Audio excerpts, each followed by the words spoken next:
We've got a great divisional matchup here between two historic franchises, Jordan Love and the Packers. Stunned the Dallas Cowboys and how they absolutely dominated them in the wild card matchup. Their reward is they get to travel out to San Francisco and play Brock Purdy and the amazing 49ers. We're going to break down the game and give our predictions. But before we get into that, be sure to like, subscribe, and ring the bell to get notified whenever we create new content. Trying to get to 3,000 subscribers by the end of the playoff season. We have a bunch of content coming out for both teams, including 3-round and 7-round mock drafts. We have multiple ones of those. So be sure to like, subscribe, and ring the bell. Ryan, this game here, I have been really from that Thanksgiving game from the Lions. I have been very impressed with the Packers team this offensively. The issue to me was going to be how this defense kind of kept developing. And that first half, they kept that Cowboys team in check. I think Dak Prescott and Mike McCarthy helped them out a little bit in some situations, but still they capitalized on it. And if this defense and if this secondary can hold, I think they have a shot here to go into San Francisco. They just went into Dallas, which is going to be a hostile environment. They've pretty much been a playoff team. Been in the playoffs for the past month or so. Like they have to just keep winning, just to keep their chances alive. And I think that's going to play huge dividends. And what's I think even scarier for me is how young this team is and this offense is, and we're already seeing how explosive they are. So, and they did that performance in Dallas without their best, most explosive offensive player in Christian Watson. Well, he did play, but I think Watson only had one catch. I think Jaden Reed only had one target. Both of them were banged up, so like they were essentially non-existent.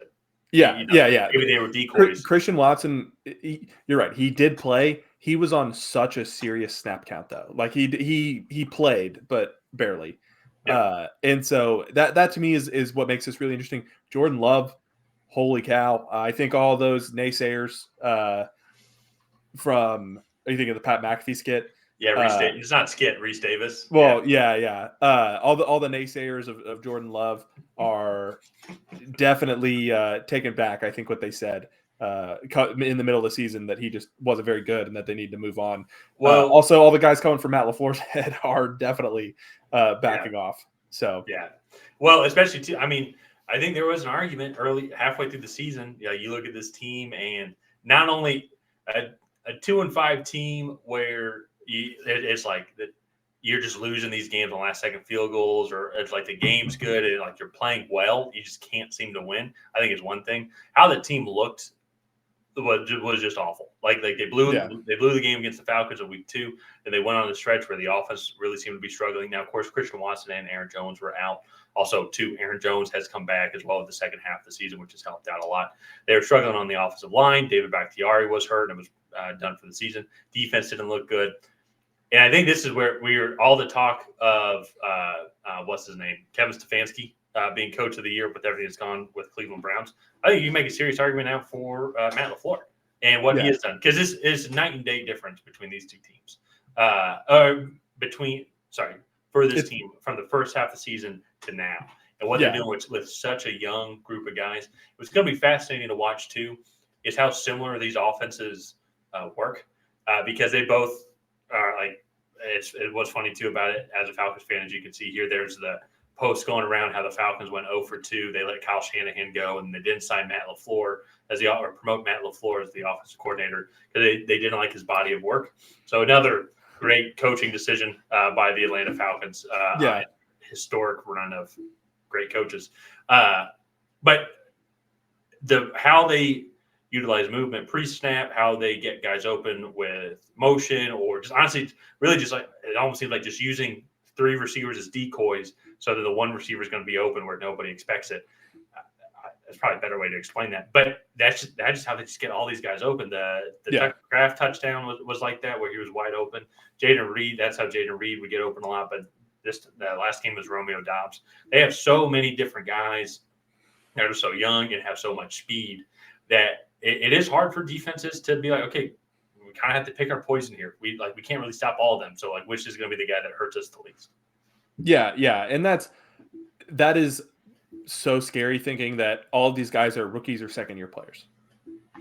And then Jordan Love, this is his first year officially starting, and this offensive line, like they're missing David Bakhtiari, their starting left tackle from the beginning of the year, and I They mean, seem fine, to be honest. Like, they don't really seem like there's an issue with it. Well, yeah, but I was gonna say, like, I think you go in and you upgrade that talent here in the draft, right where they're going to be picking in the mid-20s.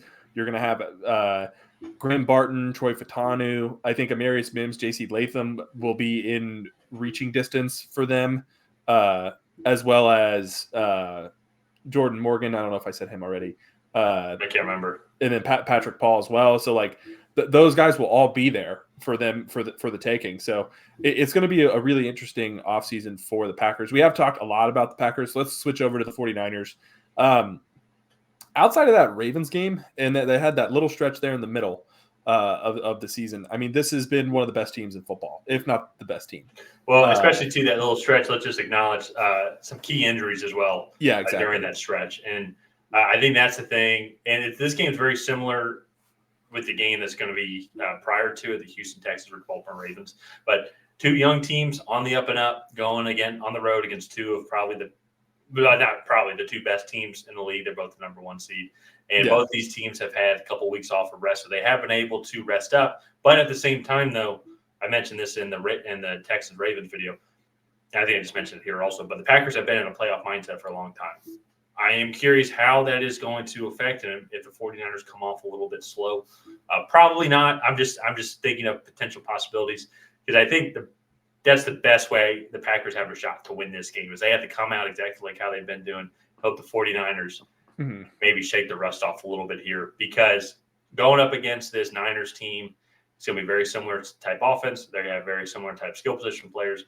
They have one of the best tight ends in the league, one of the best receivers in the league, the best running back in the league. They have a couple of the best receivers in the league, to be honest. Yeah, that's true. Brandon Ayuk, yeah. And so, and then outside of that defensive wise, I mean, you've got Nick Bosa, Fred Warner, you got that Chase Young's on the other side now. Chase Young's on the other side now too with that. So everything that we talked about with how much the Packers have improved, especially offensive line wise, they're going to have to play their best game, I think, to try and keep up with this 49ers team. We haven't even talked about the Packers defense and how they're going to have to just hope and pray that they can contain Brock Purdy.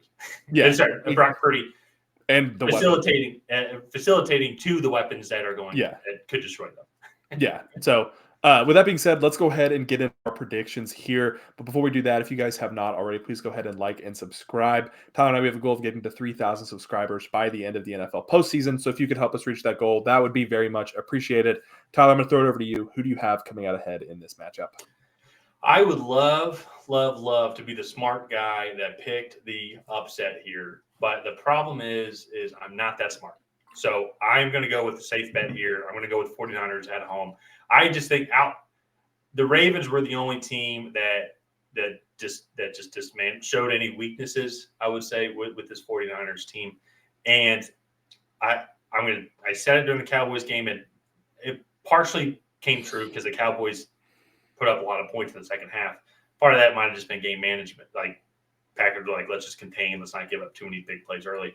But how does this secondary, which is probably the weakest part, I would say, of the entire game, this Green Bay Packers secondary, how are they going to be able to try and contain Deebo Samuel, George Kittle, Brandon Ayuk, Christian McCaffery, hell, Elijah Mitchell? It's like with this great offensive line that I think could give Brock Purdy time. Trent Williams is still one of the best tackles in the league. He might be coming up on maybe this is his last year, maybe not, but still getting up there.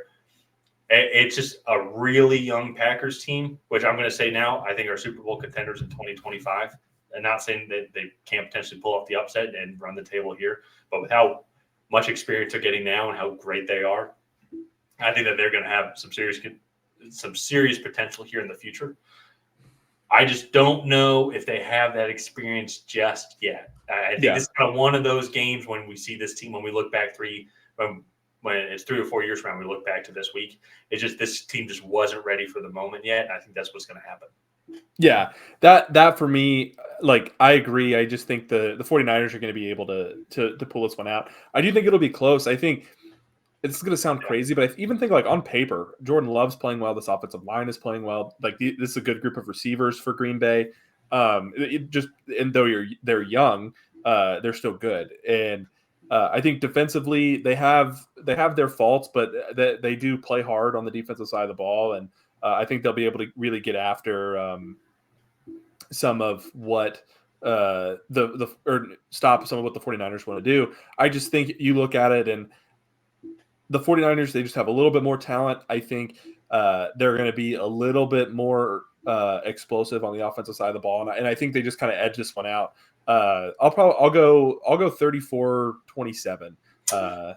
So I'm actually going to go. I'm going to go with a similar type score. I will think it'll be a double-digit victory. Yeah, I think it'll be a 45-35 type 49ers victory. I think the Niners defense is going to be able to stop the Packers offense enough to where they are going to have to put the ball. And at the same time, the Niners offense, they come out hot. And what I said earlier about, I know it's been 2 weeks since they played a serious game. They haven't been in playoff mode. They've been trying to get seeding mode. It's probably actually a dumb thing to say. As I said, I'm a dumb guy. If they come off hot, they can absolutely exploit this Packers defense, especially the secondary. And I know Jair Alexander's a little banged up to see how his status goes throughout the week. And he's their best corner. He's probably one of the better defensive players. So if he's not able to suit up, which I'm sure he's going to try everything to go and suit up, I think that it is going to be tough, I think, for the Packers to just hang on to this Niners team. I think it's probably going to be something like 45-35. Yeah. I think it's going to be a good game. I'm really excited for this one. I like seeing the young teams kind of go up against the established top contenders. It's always fun to see, and every now and then you do get one of those crazy upsets. So let's go ahead and wrap this one up here. We are both taking the 49ers. Go ahead and like and subscribe and leave a comment down below on who you think is going to come out ahead in this matchup. Will it be the Green Bay Packers? Will it be the San Francisco 49ers? Other than that, we will see you guys next time.